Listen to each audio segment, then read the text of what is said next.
ቴዎድሮስ ጦር መምሪያ ኃላፊ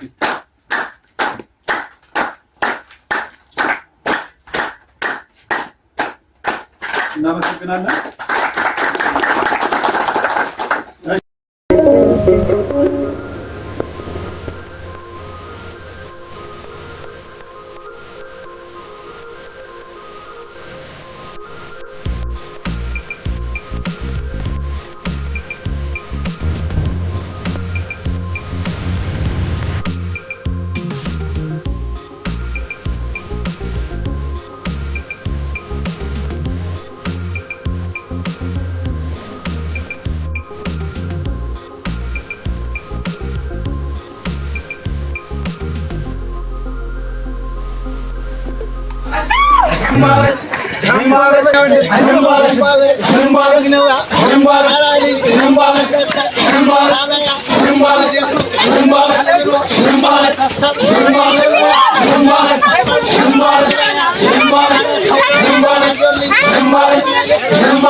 ትሸጣለች ዶሮ ገና ቤት ሲረገዝ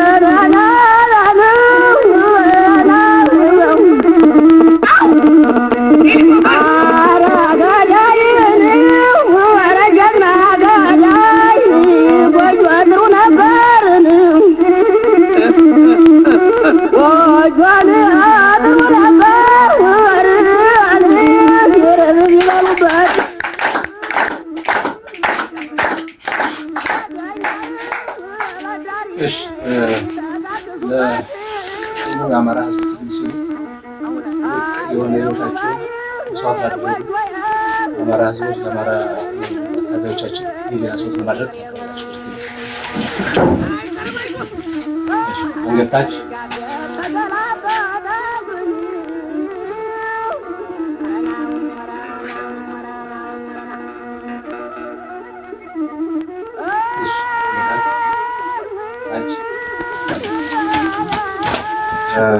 የተከበራችሁ የአማራ ፋኖ በጎጃም የፖለቲካ መኮንኖች፣ የተከበራችሁ የአማራ ፋኖ በጎጃም 8ኛ ክፍለ ጦር አመራሮች፣ የተከበራችሁ የአባ ኮስተር ብርጌድ አመራሮች፣ የተከበራችሁ የሻለቃ አመራሮች፣ የተከበራችሁ የሃይማኖት አባቶች፣ የተከበራችሁ የደብረ ጽሞና ሀገር ሽማግሌዎች እንኳን ደህና መጣችሁ። ቅድሚያ እዚህ ሽላበቃን ያቀርባችሁ ምስጋና ይገባዋል። የተከበራችሁ የአማራ ፋኖ በጎጃም የፖለቲካ መኮንኖች፣ የተከበራችሁ የአማራ ፋኖ በጎጃም 8ኛ ክፍለ ጦር አመራሮች፣ ውድ ተመራቂዎቻችን በዛሬው ዕለት ትምህርታችሁ ለተሳቱ ወራት ተምራችሁ ለዚህ በመብቃታችሁ እንኳን ደስ አላችሁ እላለሁኝ። የተመረቃችሁበት ማዕከል ስያሜውን በሀገራችን ውስጥ በባህር ዳር ዩኒቨርሲቲ በሕክምና ጤና ሳይንስ ኮሌጅ የጠቅላላ ቀዶ ሕክምና ስፔሻሊስት እና የጉበት የቆሽትና የሐሞት መስመር ሰብ ስፔሻሊስት ሐኪም ተመራማሪና መምህር እንዲሁም በተባባጊውን ስፔሻላይዝድ ሆስፒታል የቀዶ ሕክምና አገልግሎት ክፍል ዳይሬክተር የነበሩት ዶክተር አንዱዓለም ዳኜ ስም የተሰየመ ሲሆን ዶክተር አንዱዓለም ዳኜ በአሸባሪው የአብይ አህመድ ታጣቂ ኃይል በመገደላቸው የሚፋፋም እንጂ የሚቀዘቅዝ ትግል እንደማይኖር ማሳያ የሆኑ 32 የጤና ተማሪዎችን ማስመረቅ ችለናል። የተመረቁ የጤና ባለሙያዎች በተሰጣቸው የሥራ ስምሪት ከሻለቃ እስከ ብርጌድ ገብተው ስራቸውን በይፋ ይጀምራሉ። ከዚህ በመቀጠል ከጎናችን ሆነው ሲረዱን ለቆዩት ምስጋና እናቀርባለን። በሀገር ውስጥና በውጭ ከሀሳብ እስከ ገንዘብ ድጋፍ አደረጉ። ወቅ ያለ ድጋፍ ስጡልን። እንዲሁም በሀገር ውስጥ ለጋሽ ማቲያስ ወቅ ያለ ድጋፍ ስጡልን። ስላገኛችሁ እጅግ ደስ ብሎኛል እና በብርታት ሲያስተምሩ ለቆዩ የጤና መምህራን እጅግ በጣም እናመሰግናለን። ታሪካችን እጅግ ማርሽ ቀያሪ የሚባል እጅግ ብዙ ለአማራ ፈታኝ ዘመናትን ያሁኑ ከነዛ አስቸጋሪና ፈታኝ ከሚባሉ ዘመናት መካከል እንዳንዱ የሚቆጠር። ስለዚህ ይህንን ፈታኝ ዘመን ለመሻገር ደግሞ አማራ እንደ ህዝብ ሴት፣ ወንድ፣ ህፃን፣ አዋቂ፣ ወጣት፣ ሽማግሌ፣ የሃይማኖት አባት፣ ዘር፣ ቀለም፣ ጾታ ሳይለይም ሁላችንም ሆ ብለን ተነስተን ይህንን አረመኔና ጨፍጫፊ ስርዓት ለአንዴና ለመጨረሻ ጊዜ አስወግደን ህዝባችንን የሰላም አየር እንዲተነፍስ እየታገልንን ያለ ነው። በትግላችን ውስጥ በተለያየ የሙያ ዘርፍ ያሉ እህት ወንድሞቻችን ተሳታፊ ናቸው። የሃይማኖት አባቶች ተሳታፊ ናቸው። ወጣቱ ተሳታፊ ነው። ህዝባችን በምልአት ተሳታፊ ነው። ምክንያቱም የህልውና ትግል ነው እያደረግን ያለ ነው ካልን በህልውና ትግል ውስጥ ደግሞ ገደብ የሚባል ነገር የለም። ከዚህ በዳር የሚባል ነገር የለም። ሁሉም እንደየመክሊቱ፣ ሁሉም እንደየተሰጦ፣ ሁሉም እንደየአቅሙ ለመኖር ሲባል ህልውናን ለማስከበር ሲባል በምልአት ወጥቶ መታገል የሚጠበቅበት ይህንን እያደረግን ያለ ነው። ምናልባትም ረጅም ወራትን የፈጀ ስልጠና ወስዳችሁ ለዛሬው የምረቃ ቀን የደረሳችሁ ወንድሞቻችን በተለያየ መስሪያ ቤት ተቀጥራችሁ በጤናው ዘርፍ ማለት ነው ማህበረሰባችን ውስጥ አገልግሎት የነበራችሁ በጤናው በዘርፉም የራሳችሁን አበርክቶ ስታደርጉ የነበራችሁ ወንድሞቻችን ናችሁ። አሁን ደግሞ ያላችሁበትን የተደላደለ ህይወት ምናልባትም ያማረ ህይወት ቤተሰባችሁን እየተዋችሁ ትግሉን በመቀላቀል ለትግሉ የራሳችሁን አበርክቶት ወይም ደግሞ አሻራ ለማስቀመጥ በጠላት የሚደርስብንን የሚወረወርብንን በትር ሁሉ ተቋቁማችሁ አብረን ከግብ እንደርሳለን ነው ማለት እናሸንፋለን፣ ድል እናደርጋለን። እንኳን ደስ አላችሁ፣ እንኳን ደስ አለን። ስምንተኛ በላይ ዘለቀ ክፍለ ጦር ብዙ ፈታኝ ነገሮችን እየተፈተነ እየተሻገረ ያለ ክፍለ ጦር ነው።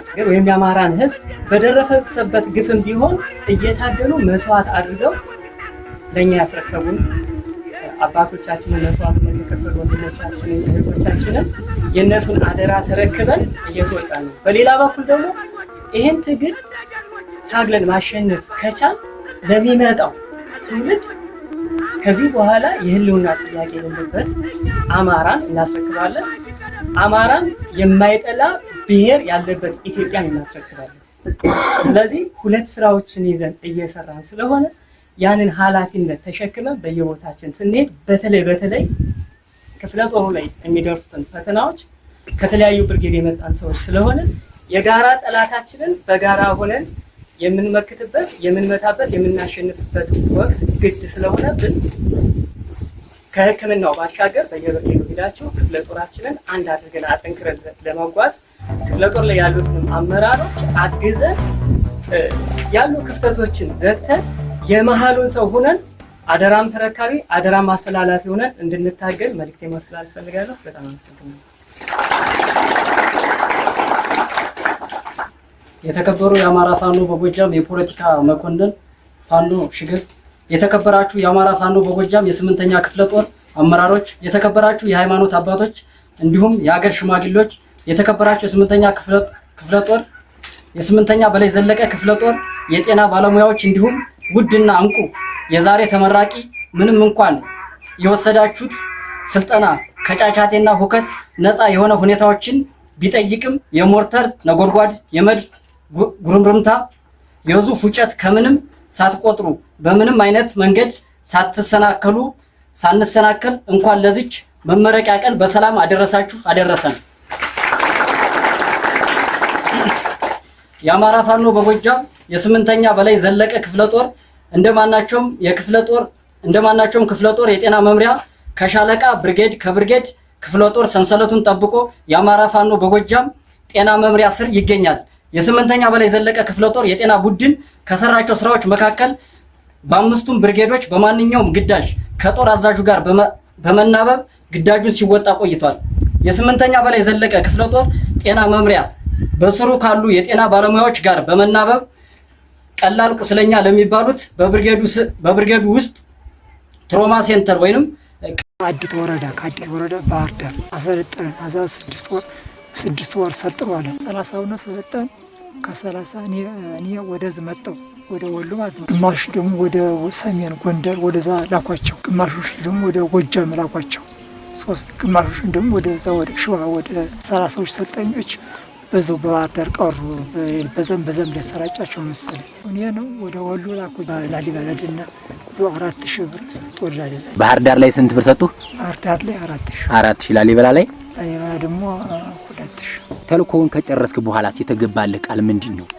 ተልኮውን አላጨርሶ ወዲያ ነው የገባልኝ ቃል ማለት ነው 700,000 ብር ሊሰጡ ገንዘብ አታለለኝ ነው ወደ መከላከያ ያስገባኝ። ገንዘብ መቼም ያደርገው የለ ገንዘብ መቼም ፈጣሪንም ያሸጣል። ገንዘብ ፈጣሪንም የሸጠው ይሁዳ ነው የሸጠው።